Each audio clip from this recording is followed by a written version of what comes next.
Hello students, आज हम next chapter start करते हैं, दैट इज़ एनिमल किंगडम। ये हमारी 5th किंगडम है जो R.H. विटाकर ने दी थी। इससे पहले हमने मोनरा किया, प्रोटिस्टा किया, फंजाई की, प्लांट किया। तो 5th kingdom explain by the R.H. Whittaker is animal kingdom. तो इसमें सारे वो ऑर्गेनिज्म आएंगे जिनका मेजर कैरेक्टरिस्टिक क्या होगा, all are multicellular, eukaryotic and heterotrophic mode of nourishment. Eukaryotic means well developed nucleus है, organelles हैं, जो हमारी बॉडी है बहुत सारी कोशिकाओं से बनी हुई है, सेल से बनी हुई है। और हिट्रोट्रॉफिक मतलब दूसरों से वो खाना लेते हैं, they not able to produce food वो खुद नहीं बना सकते, फोटोसिंथेसिस नहीं हो सकती because they lack any kind of pigment. तो ये कैरेक्टरिस्टिक वाले मल्टीसेलर, यूकैरियोटिक और हिट्रोट्रॉफिक ऑर्गेनिज्म सारे हमारा क्या कॉन्स्टिट्यूट करेंगे, एनिमल किंगडम। तो एनिमल किंगडम की जो डाइवर्सिटी है वो बहुत ज्यादा वाइड है, हाईली डाइवर्स ऑर्गेनिज्म है। डाइवर्स मतलब विभिन्नता। आप तरह तरह के जीव, छोटे से छोटा और बड़े से बड़ा जीव अपने आसपास देखते हैं, है ना। तो डाइवर्सिटी, विभिन्नता क्या है, बहुत ज्यादा है। लेकिन कुछ कैरेक्टरिस्टिक्स हम पढ़ेंगे जिसके बेसिस पर हम एनिमल की क्लासिफिकेशन करते हैं। एनिमल की जो डिस्ट्रीब्यूशन है वो चेंज होती रहती है। तो सबसे पहला जो हम है बात करते हैं हैबिटेट। हैबिटेट का मतलब क्या होता है, प्लेस, कहाँ रहता है animal, it is a place. तो दो तरह के हम एनिमल्स जानते हैं, aquatic means living in water, पानी में रहने वाले जीव, टेरेस्ट्रियल, लैंड पर रहने वाले जीव। तो दो तरह के हैबिटेट हो गए, पानी में रहने वाले और लैंड पर रहने वाले। पानी में रहने वालों को हम क्या बोल रहे हैं, एक्वेटिक, और लैंड पर रहने वालों को हम क्या बोल रहे हैं, टेरेस्ट्रियल। अब एक्वेटिक भी बहुत अलग अलग हो सकते हैं। वो एनिमल्स जो बिल्कुल पानी के सरफेस पर ऊपर की तरफ रहते हैं, they are present on the surface, उन्हें हम क्या बोलते हैं, जू प्लैंक्टॉन्स। एक और टर्म हम यूज करते हैं, phytoplanktons. Phytoplankton is term used for the plants. Phyto means light को ट्रैप करने वाले ऑर्गेनिज्म, फाइटोप्लैंक्टॉन्स। ये भी आपको क्या मिलेंगे, पानी के ऊपर वाले सरफेस पर दिखेंगे। जबकि जू प्लैंक्टॉन्स क्या होते हैं, एनिमल्स, वो एनिमल्स जो पानी के ऊपरी परत पर रहते हैं, सरफेस पर रहते हैं, उन्हें हम क्या बोलेंगे, जू प्लैंक्टॉन। उसके बाद क्या आ जाएंगे, नेक्टोन्स। नेक्टोन्स जो पानी के बीच में रहते हैं, जैसे फिशेस। जितनी भी फिशेस हैं वो आपको बिल्कुल ऊपर से भी नहीं दिखाई देती, लेकिन बीच में, वो पानी के बीच में रह रही होती हैं। जू प्लैंक्टन आपको ऊपर क्या दे, छोटे छोटे कीटे से जो आपको उड़ते हुए पानी के ऊपर they are touching the water, पानी को टच कर रहे हैं, पानी के ऊपर ही रहते हैं, वो क्या कहलाए जाएंगे, जू plankton.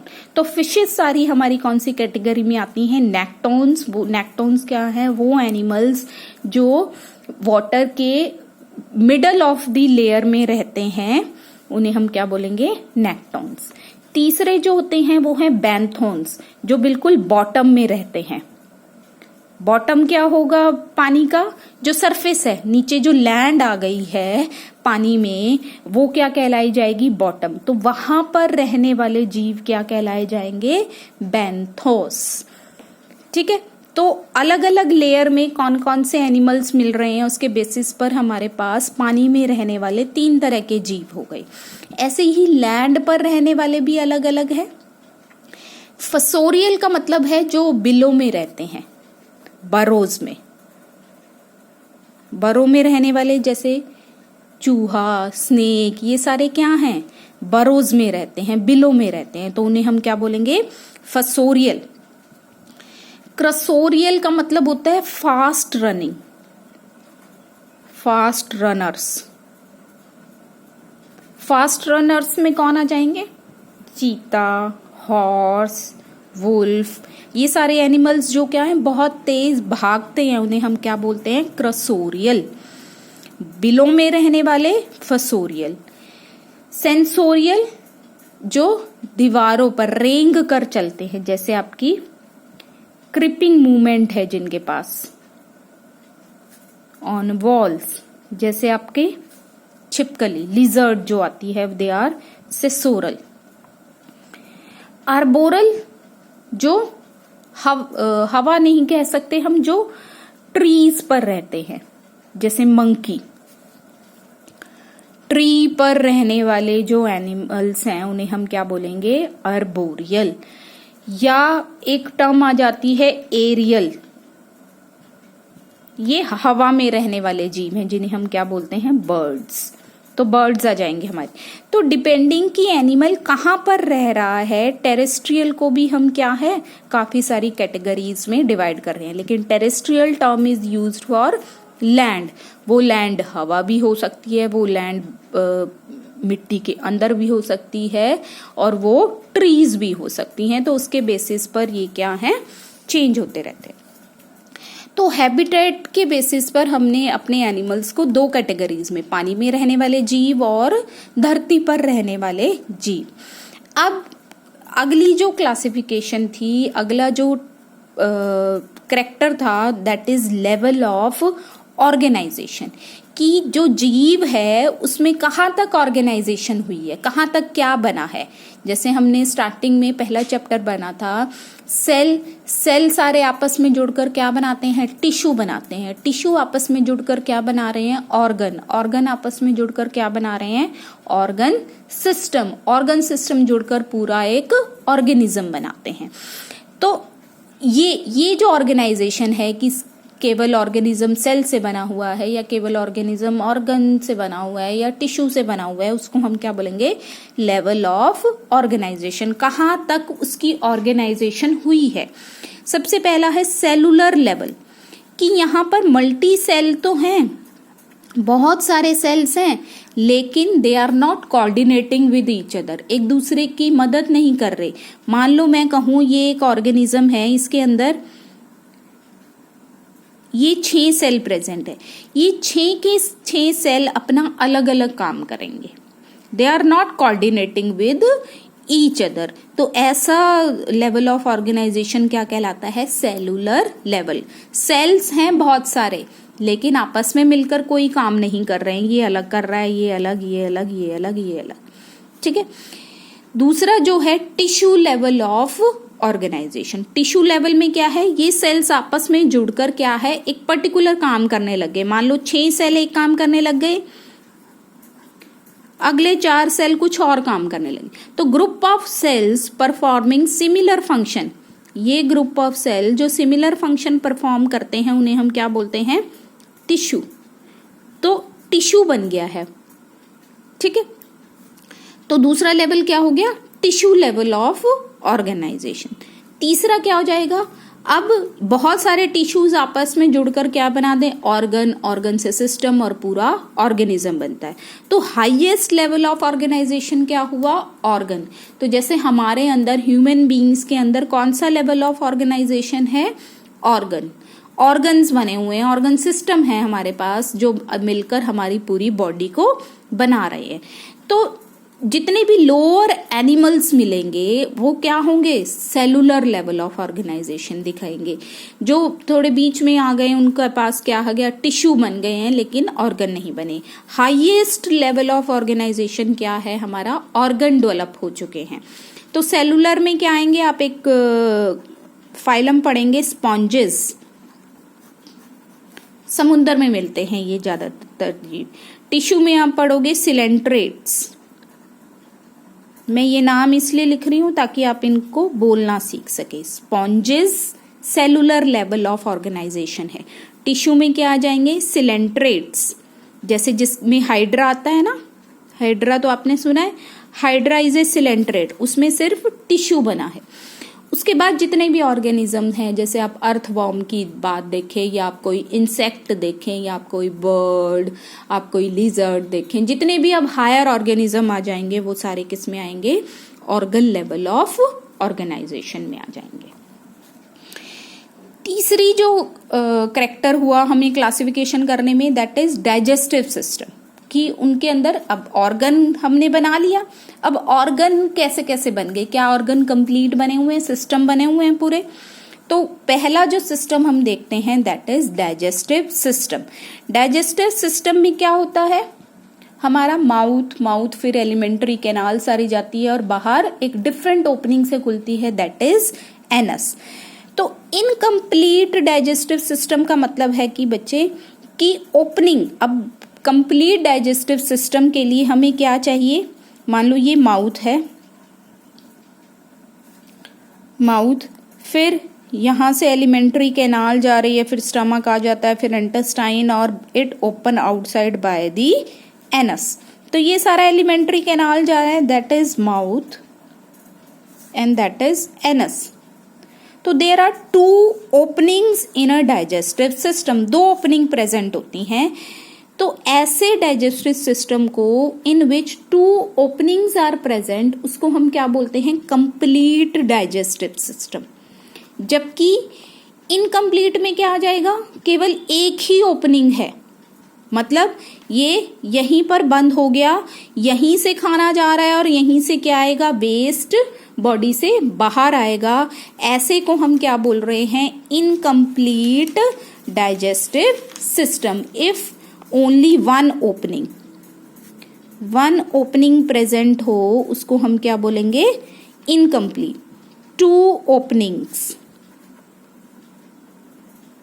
One is mouth and another is anus, ऐसे को हम क्या बोलेंगे, कंप्लीट डाइजेस्टिव सिस्टम बोलेंगे। ठीक है, अगला जो सिस्टम हम देखते हैं that is circulatory system. Circulatory system का मतलब जो मूवमेंट करता है हमारी बॉडी में।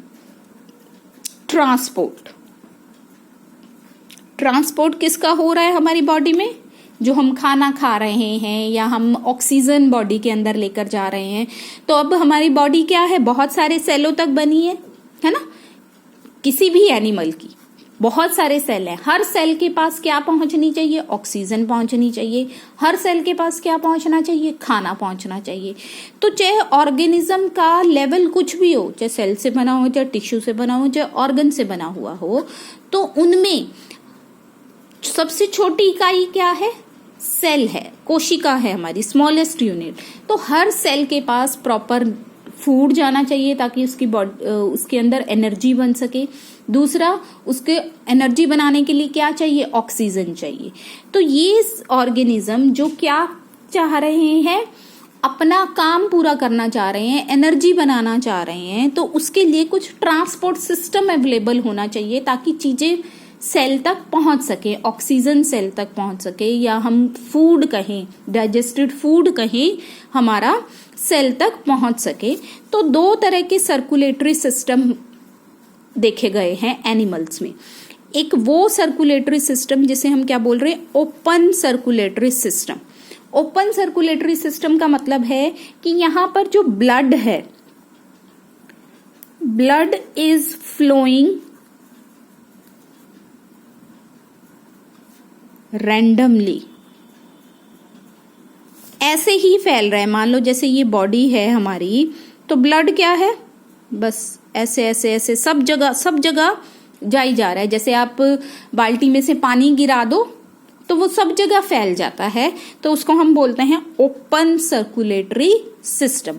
जबकि क्लोज सर्कुलेटरी सिस्टम में क्या आएगा कि ऐसे ही नहीं फैल रहा है ब्लड क्या है, प्रॉपर चैनल्स में जा रहा है। फिर ये चैनल किसी ऑर्गन में घुस गई, फिर ऐसे ये प्रॉपर चैनल, जैसे आप पानी चलाओ लेकिन थ्रू पाइप, तो वो जिस प्लांट तक जाना चाहिए वहां तक पहुंचता है, प्रॉपर वे में पहुंचता है।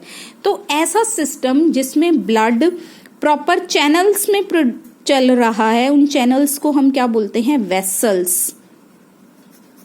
वेसल्स बोलते हैं। जैसे आपने 10th में पढ़ा होगा आर्टरीज, वेन्स, तो वो क्या थी, धमनी और शिरा जो आपने पढ़ी थी 10th में, वेसल्स। वो क्या है, कूपिकाएं, हमारी वेसल्स हैं जिसमें से क्या है, ब्लड हमारी बॉडी में या तो जा रहा है या बॉडी से बाहर आ रहा है। तो जब ये एक प्रॉपर चैनल पाइप के थ्रू जाए तो ऐसा सर्कुलेटरी सिस्टम क्या कहलाता है, क्लोज्ड कहलाता है।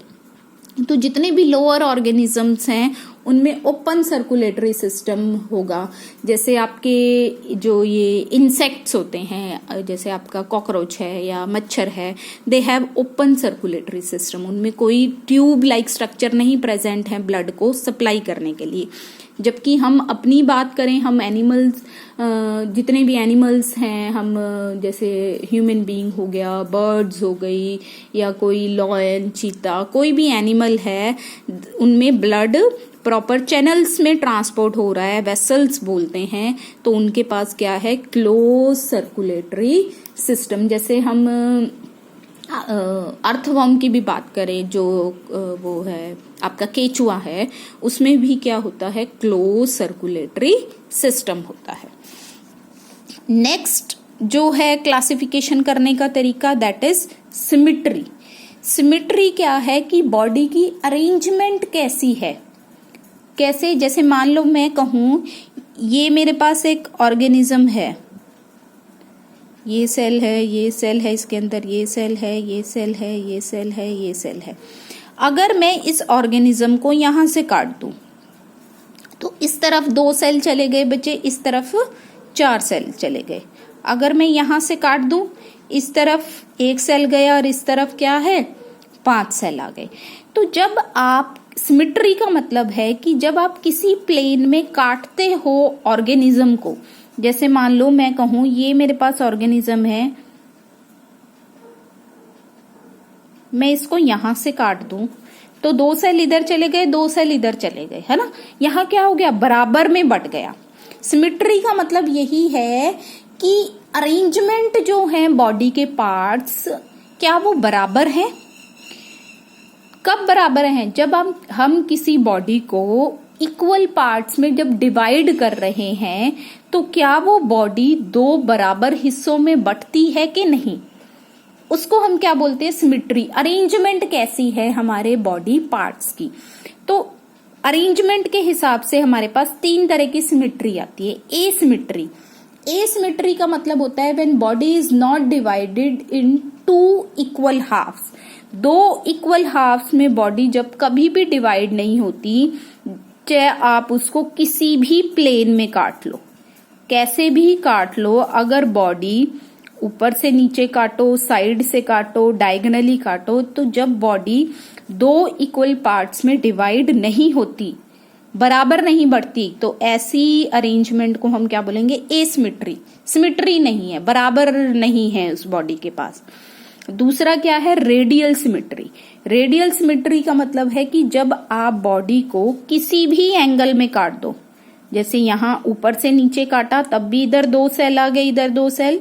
अब हम लॉन्गिट्यूडनली काटेंगे तो ये क्या हो गया, 2 इधर चले गए, 2 इधर चले गए। जब हम इसको ऐसे काटें तब भी 2 इधर चले गए, 2 इधर। आप किसी भी प्लेन में अगर बॉडी को काट रहे हो और वो हर बारी दोनों बराबर हिस्सों में कट रही है, उसको हम क्या बोलते हैं, रेडियल सिमिट्री। जैसे हम आपने वो देखी होगी स्टारफिश। स्टारफिश कैसी होती है,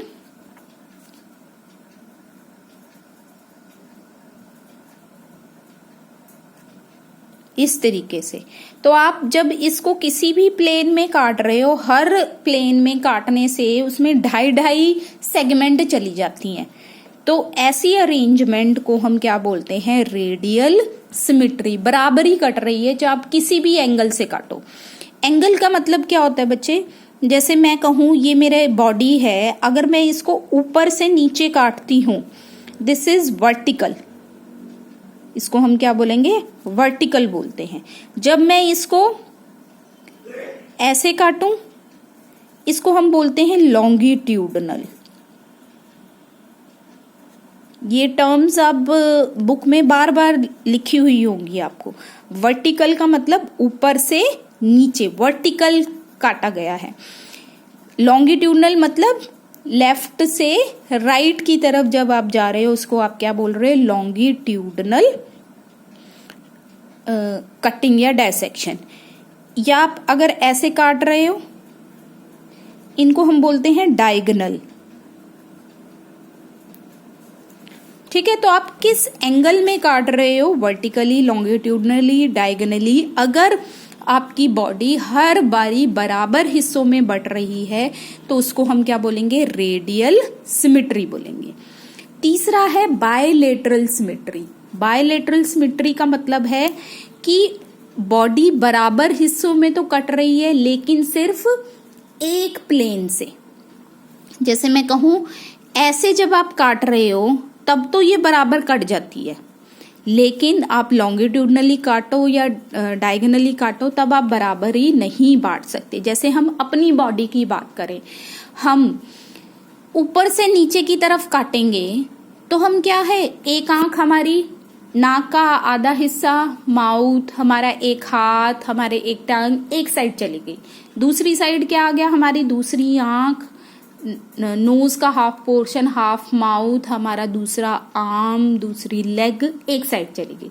तो ये जो अरेंजमेंट है, जब आपने वर्टिकली काटा तो हमारे जो अंग है वो बराबर बराबर चले गए, एक हाथ उधर चला गया, एक हाथ उधर, एक पैर उधर, एक पैर उधर, एक आंख उधर।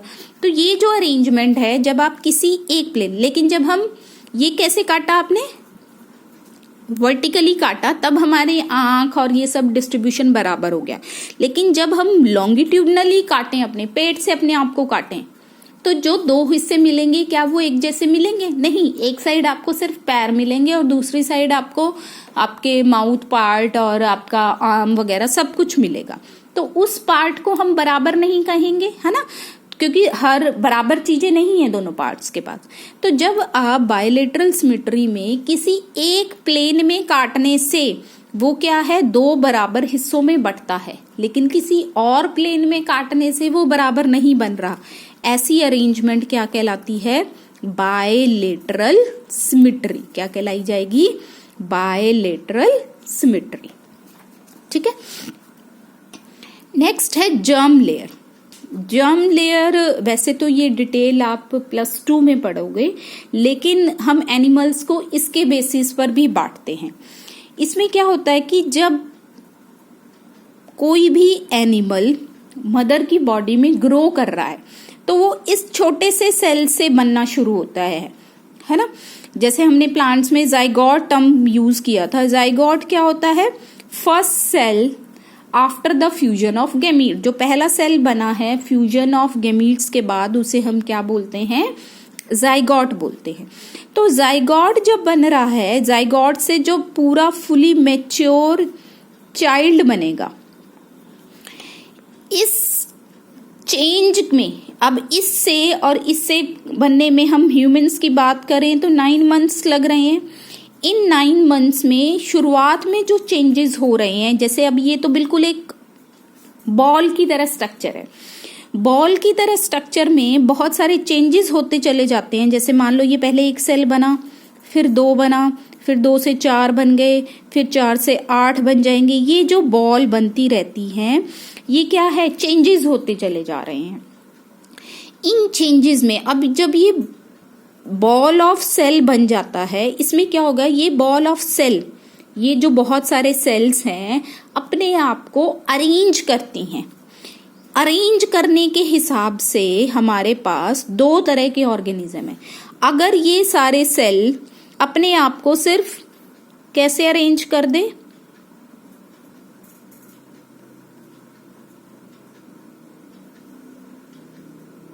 यहां पर क्या बना?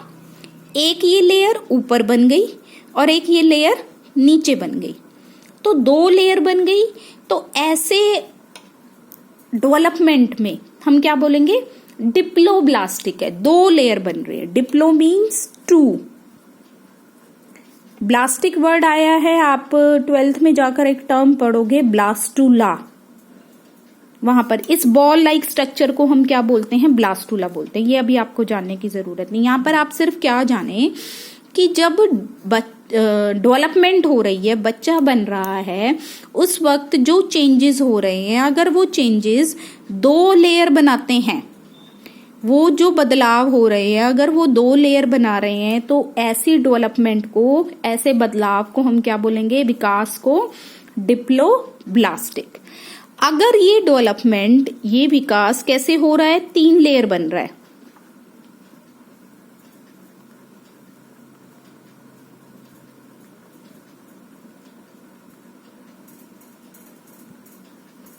ऐसे हो गया, ये क्या बन गई, 3 लेयर बन गई, इसको हम बोलेंगे ट्रिप्लोब्लास्टिक। क्या बोलेंगे, ट्रिप्लोब्लास्टिक।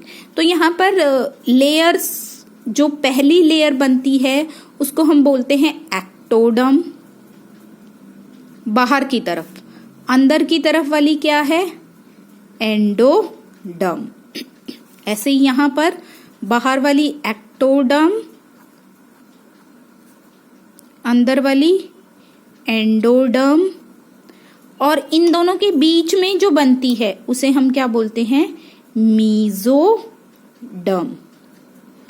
तो ऐसी डेवलपमेंट, ऐसा विकास जिसमें 3 लेयर बनती हैं, एक्टोडर्म, मीजोडर्म और एंडोडर्म, उसको हम क्या बोलते हैं, ट्रिप्लोब्लास्टिक। जैसे हम ह्यूमन बीइंग्स क्या हैं, ट्रिप्लोब्लास्टिक है, ठीक है। तो यहां पर 2 लेयर बन रही हैं, एक्टोडर्म और एंडोडर्म, इसलिए टर्म आ गया डिप्लोब्लास्टिक। ट्रिप्लोब्लास्टिक जहां पर 3 लेयर बनती हैं विकास में, जब बच्चा बड़ा हो रहा है तो 3 लेयर बन रही हैं, एक्टोडर्म, मीजोडर्म और एंडोडर्म। तो ये जो लेयर हैं, इनके हिसाब पर हमारे पास 2 तरह के ऑर्गेनिजम्स हो गए, डिप्लोब्लास्टिक और ट्रिप्लोब्लास्टिक। अगला जो करेक्टर है हमारा सिलोम, ये सिर्फ लोअर ऑर्गेनिजम्स में ही देखा गया है। कैविटी, खाली जो जगह है वो बनती है। जैसे अभी हमने बात करी, ये चीज हमने बात करी कि जब 2 लेयर बन रही हैं, इन 2 लेयर में जो अरेंजमेंट हो रही है, इनके बीच में ये जो खाली जगह है, इसको हम क्या बोलते हैं, कैविटी बोलते हैं। क्या बोलते हैं, कैविटी। तो ये कैविटी, क्योंकि इन्हीं लेयर से क्या बनेंगे, हमारे आगे ऑर्गन्स बनने हैं जाकर। तो अगर ये कैविटी प्रेजेंट है तो ऐसे ऑर्गेनिजम्स को हम क्या बोलेंगे, सिलोमेट। क्या बोलेंगे, सिलोमेट। तो सिलोमेट प्रेजेंट होगी तो हम क्या बोलेंगे, उनके अंदर कैविटी है। लेकिन कैविटी ये कैसी है, किस बेसिस पर है, उसके हिसाब से हमने 3 कैटेगरीज में डिवाइड करा है। अब हमने बात करी कि ये जो कैविटी है इसको हम क्या बोल रहे हैं, सिलोम बोल रहे हैं। अगर ये वाली लेयर कौन सी थी बच्चे, मीजोडर्म। अगर ये कैविटी क्या है, इधर से भी ये मीजोडर्म से ढकी हुई है और इधर से भी ये मीजोडर्म, तो अगर कैविटी किससे ढकी हुई हो, मीजोडर्म से ढकी हुई, लाइंड का मतलब घेरना। अगर कैविटी घेरी गई है किससे, मीजोडर्म लेयर से, तो ऐसी कैविटी को हम क्या बोलते हैं, ट्रूसिलोम। क्या बोलेंगे, ट्रूसिलोम। इफ कैविटी या opening is lined covered by mesoderm layer. तो मीजोडर्म लेयर होने की वजह से ही हम क्या है, कैविटी को ट्रू बोल रहे हैं, ठीक है। अब ये कैविटी के ऐसे बिल्कुल पूरी प्रेजेंट है, लेकिन अगर ये मीजोडर्म पूरी ना प्रेजेंट होकर क्या हो, जगह जगह पर प्रेजेंट हो। जैसे मैं ट्रू बनाती हूं, ये हमारी बाहर वाली लेयर क्या थी, एक्टोडर्म। सबसे अंदर वाली लेयर क्या थी, एंडोडर्म। और ये आ गई हमारी मीजोडर्म। ये है एक्टोडर्म सबसे बाहर वाली, सबसे अंदर वाली एंडोडर्म, और ये जो डार्क करा है मैंने, ये क्या है, मीजोडर्म। और ये क्या है, खाली जगह। ये व्हाइट पोर्शन क्या रह गया, ये क्या कहलाया जाएगा, कैविटी। तो अगर कैविटी किससे ढकी हुई है बच्चे, मीजोडर्म से, तो उसको हम क्या बोलेंगे, ट्रूसिलोम बोलेंगे। क्या बोलेंगे, ट्रूसिलोम की सारी कैविटी किससे ढकी हुई है? मीजोडर्म से ढकी हुई है। ठीक है, अगर ये कैविटी पूरी ना ढकी हुई हो मीजोडर्म से, जगह जगह पर ढकी हुई हो, जैसे ये सबसे बाहर वाली लेयर हम बनाएं, क्या आएगी? एक्टोडर्म, सबसे अंदर वाली एंडोडर्म, और यहां हमने मीजोडर्म बनानी थी, लेकिन ये मीजोडर्म कैसे प्रेजेंट है? पैचेस में। मीजोडर्म कैसे प्रेजेंट है? पैचेस में। और अब ये जो बीच में कैविटी है दैट इज सीलोम। तो यहां पर सीलोम क्या है? सारी जगह ना प्रेजेंट होकर सिर्फ क्या है? जगह जगह पर पैचेस की फॉर्म में प्रेजेंट है।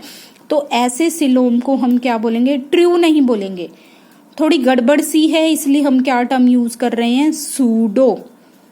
सूडो सीलोम है ये।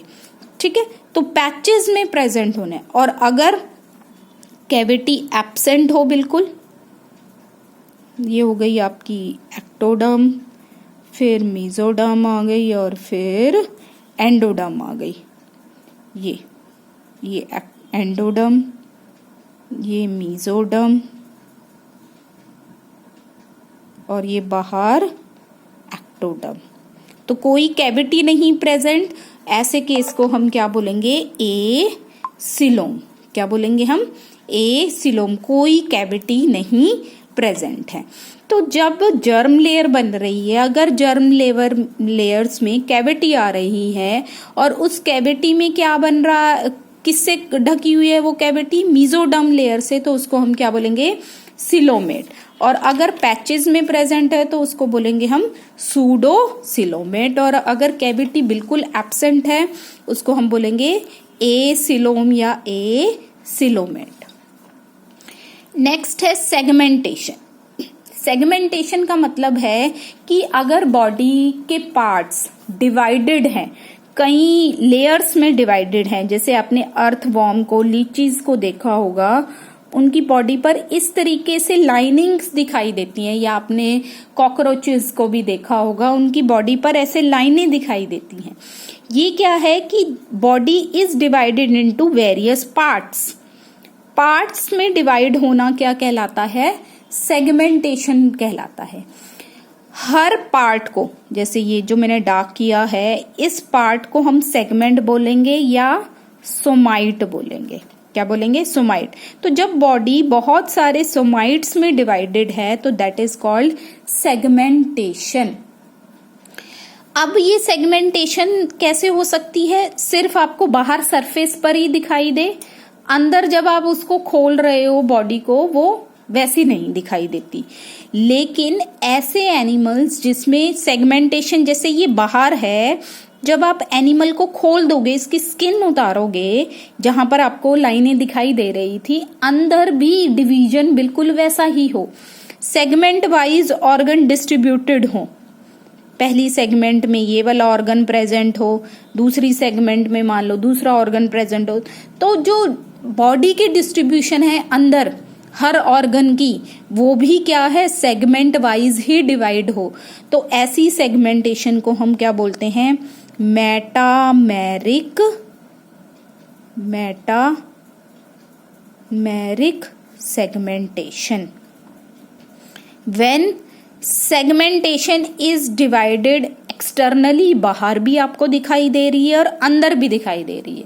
तो इसका सबसे बड़ा एग्जाम्पल है आपके अर्थवॉर्म या आपके कॉकरोचेस जो होते हैं, दे शो मेटामेरिक सेगमेंटेशन।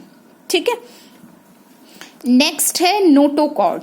ये नोटोकॉर्ड, जितने भी कॉर्डेटाज होते हैं आपके, उनका मेजर करेक्टर है। लोअर एनिमल्स में आपको ये करेक्टर नहीं दिखाई देगा। नोटोकॉर्ड क्या है? एक रॉड लाइक स्ट्रक्चर जो हमारी बॉडी के पीछे से जाती है, जिसे हम बैकबोन या नर्व कॉर्ड जिसमें हमारा बनता है, जिसमें हमारा स्पाइनल कॉर्ड प्रेजेंट है। तो वो जो रॉड लाइक स्ट्रक्चर है उसे हम क्या बोलते हैं? नोटोकॉर्ड बोलते हैं। तो ये रॉड लाइक स्ट्रक्चर, यहीं से नाम बना है कॉर्डेट्स। ये आगे हम पढ़ेंगे, वहां पर थोड़ी डिटेल आएगी। तो नोटोकॉर्ड यहाँ पर समझने का मतलब क्या है कि वो एनिमल्स जिनमें एक रॉड लाइक स्ट्रक्चर जाती है उनको हम क्या बोलेंगे, कॉर्डेट्स, और जिनमें नहीं जाती उनको हम बोलेंगे नॉन कॉर्डेट्स। तो हमारी जो एनिमल्स है मेजर 2 कैटेगरीज में डिवाइडेड है, कॉर्डेट्स और नॉन कॉर्डेट्स। कॉर्डेट्स में सारे हायर एनिमल्स आते हैं, जैसे आपके reptiles, frog, fishes, birds, mammals, ये सारे क्या हैं, कॉर्डेट्स हैं। इनकी पीछे क्या है, बॉडी के पीछे क्या है, एक रॉड लाइक स्ट्रक्चर जा रहा है, उसे हम क्या बोलेंगे, नोटोकॉर्ड, या बाद में वो क्या बनता है, स्पाइनल कॉर्ड बन जाती है। नॉन कॉर्डेट्स में क्या आएंगे, जिनमें ये रॉड लाइक स्ट्रक्चर नहीं होता, उन्हें हम क्या बोलेंगे, नॉन कॉर्डेट।